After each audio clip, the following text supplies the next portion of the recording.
as I was growing up, my mom always told me, my mom always gave me a hint that my father wasn't my father, and she told me exactly who my father was. Yeah, me and my brother. Okay, okay. Different fathers? Yep. Okay, all right. So how old was she when you were born?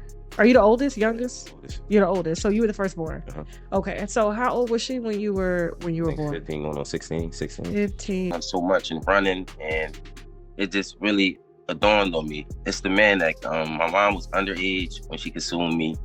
Anyone who'd have been older. Jay-Z spent over 10 years avoiding one thing, a DNA test that could change everything. And now he's out of time. For over a decade, the man claiming to be his secret son hasn't asked for money, fame, or attention, just the truth. But instead of answering, Jay's thrown up walls of lawyers, dodged courtrooms, and stayed silent. Until now, because the case has just been reopened. And buried in the court files are claims that could explain why Jay-Z has gone to extreme lengths to keep this story quiet. Allegations of manipulation, tampered documents, even threats. And at the center of it all, a woman who may have been underage when she got pregnant. If any of this is true, it's not just a scandal. It's a cover-up.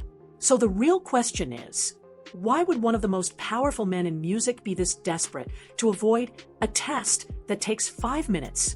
Look, ask for money. I don't do interviews just saying, hey, Jay-Z, give me your money, or I'm coming at the Jay-Z for his money. I never did that.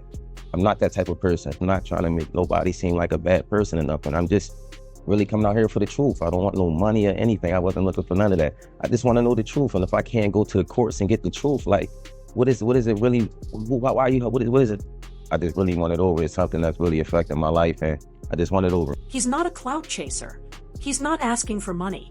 And he's not backing down. Ramir Satwhite has been fighting for the truth for over a decade. And the only thing he's ever asked for is a DNA test. According to Ramir, his mother told him from a young age that Jay-Z was his real father. She didn't say it for sympathy. She told him straight, and it stuck with him. But after her health declined and she passed away, Ramir was left with more questions than answers. That's when he decided to go public, and not through interviews or social media stunts. He took it to court. He asked the legal system to do one thing: force Jay-Z to take a paternity test. Do you believe wholeheartedly that Jay's your father? I really do. And if it's not, why you can't prove me wrong? Like, it's not as far as a proving me wrong thing. It's go to the courtroom and basically do what everybody else would have to do. Like, it's not, you don't have to prove me wrong. I just want the truth. Honestly, I can take a no. I can take, if I'm embarrassed at the end of the day, I can take that. I really can. I've been through a lot, I've seen a lot. I could take me being embarrassed. And what happened next was nothing short of strange. Instead of taking the test and ending the conversation, Jay-Z did the opposite. He fought it. High-powered lawyers, delays, silence. But Ramir didn't give up. Year after year, through legal blocks and dismissed cases, he kept pushing forward, even when the odds were stacked against him. Because for him, this wasn't about fame. It was about identity. But just when it looked like Jay had buried the case for good, something unexpected happened. And that's when everything started to unravel. From the outside, that doesn't make sense. If you're innocent, why spend years dodging a test that could clear your name in days? Even more confusing, Ramir was already an adult when he filed the suit. He wasn't asking for child support. In fact, under the law, he couldn't.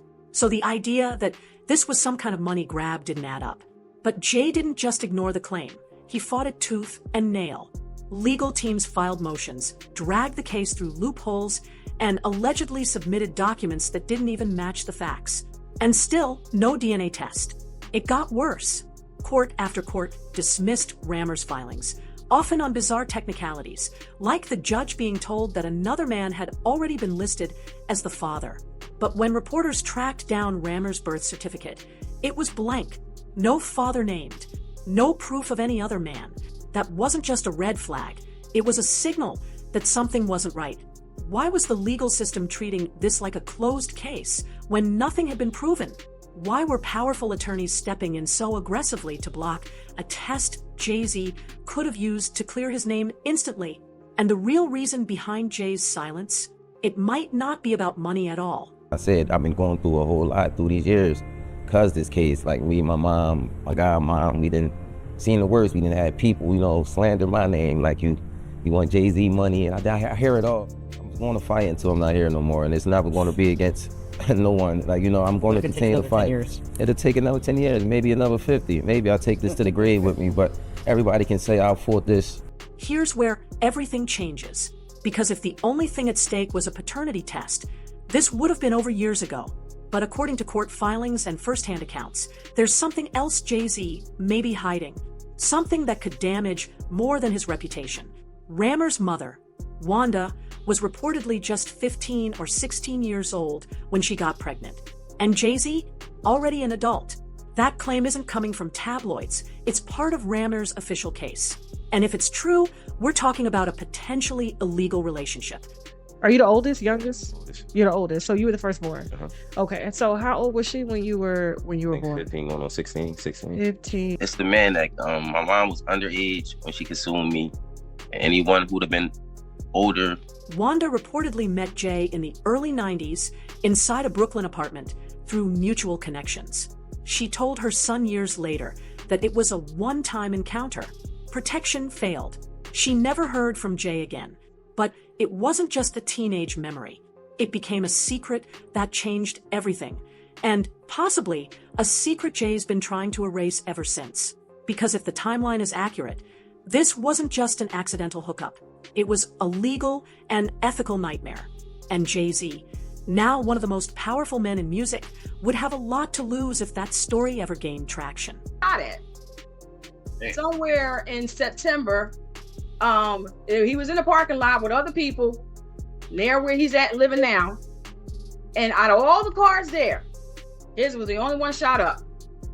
So we believe that was a nexus or a connection, I believe, between the case and what's going on, because it was around the time. This isn't the first time Jay's been linked to rumors involving underage girls.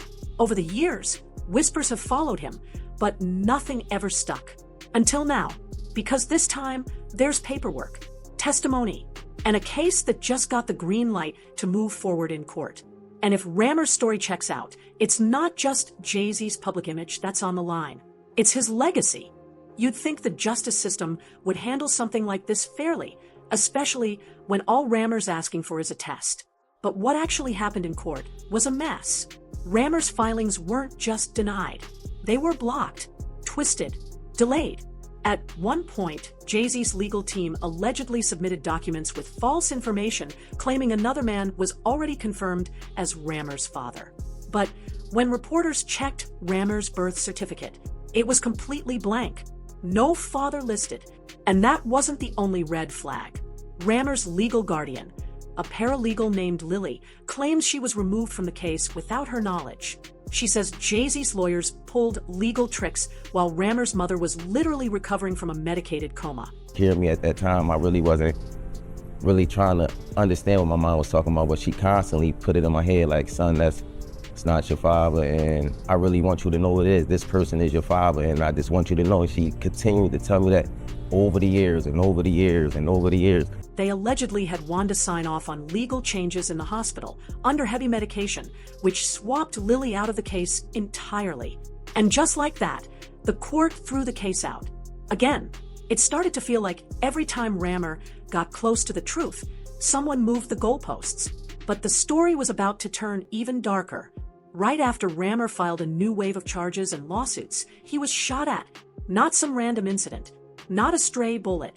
His car, parked in a lot filled with vehicles, was the only one sprayed with bullets. No arrests, no answers, just silence.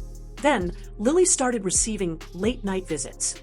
Cars pulling into her lawn at 4 a.m., knocks on the door from strangers, people showing up uninvited, unannounced, and clearly trying to scare her into backing down. To that, we've had people come to my home in the past, driving on the grass. We have people knocking on the door at 4 o'clock in the morning.